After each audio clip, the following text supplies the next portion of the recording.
अरे का हो धामू भाई, काहे मुंह लटका के बैठल बड़ा हो? अरे दामू भाई हमनियों के बतावो। अरे बताओ बताओ मर्दे। काहे कपड़ा फाटल बा, पैंट फाटल बा, देखो तनी लाले लाल भइल बा। अरे का लाल भइल बा रे? मुंह पक साला ये सोटा सन का परेशान कोइले बारे सरे। अरे सर भूटेली, तू चल जा धमुआ के लग से, अपना दोस्त सन के ले जा, ओकरा के परेशान मत कर लगन। आ जो अकेले धमुआ से हम बतियाएं। अरे धमू का चाचा का भइल बे रे? ए बुटेलिए साला का खोदता रे, हटबे कि ना? अरे भूटेली सा तो के कहतनी तू चल जाना तो मोतिया धर के उड़ दे साले जगह है। अरे बताओ बाबू। गइल रही मौगी के अपना बोलावे, सास नाना कोई के उ लगली पोलावे। तो टांग के न लिया वेला हो सा। गइल रही मौगी के अपना बोलावे, सास नाना कोई के उ लगली पोलावे। ओ खेला बात रंगदारी से, ओ खेला बात रंगदारी से।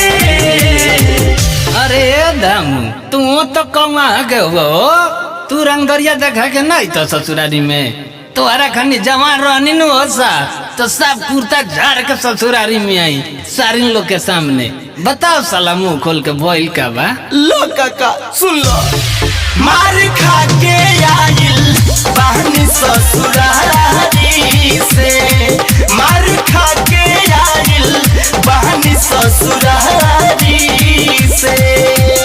खाली मारे खा के वही कि मौगी के लेके वही। अरे आय ए चाचा मौगी के तो बुलावे कोई नहीं रही, लेकिन मार कोई देखो ना छोरा लाल को चले बड़ा सो बड़ी मार मरले बा बड़का रे सारावा, भूभून फोड़ले बाटे फरलस कपड़ावा।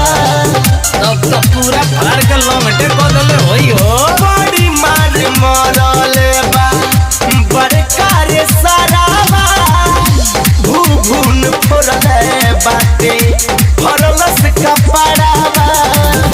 तरले बा छोटका सरवा गाड़ी से, तरले बा छोटका सरवा गाड़ी से। अरे ये धामू हम तो आज तक सोचत नहीं तू ना मर्द बड़ा, आज तक क्लियर हो गइल हो। तू ससुरारी से पिटा के आ गइल हो। अरे बग मार दे, तेरा मजाक सुझता। मार खा के आइल बहनी ससुरारी से, मार खा के आइल बहनी ससुरारी से। तू वही लायक बढ़ल बड़ो।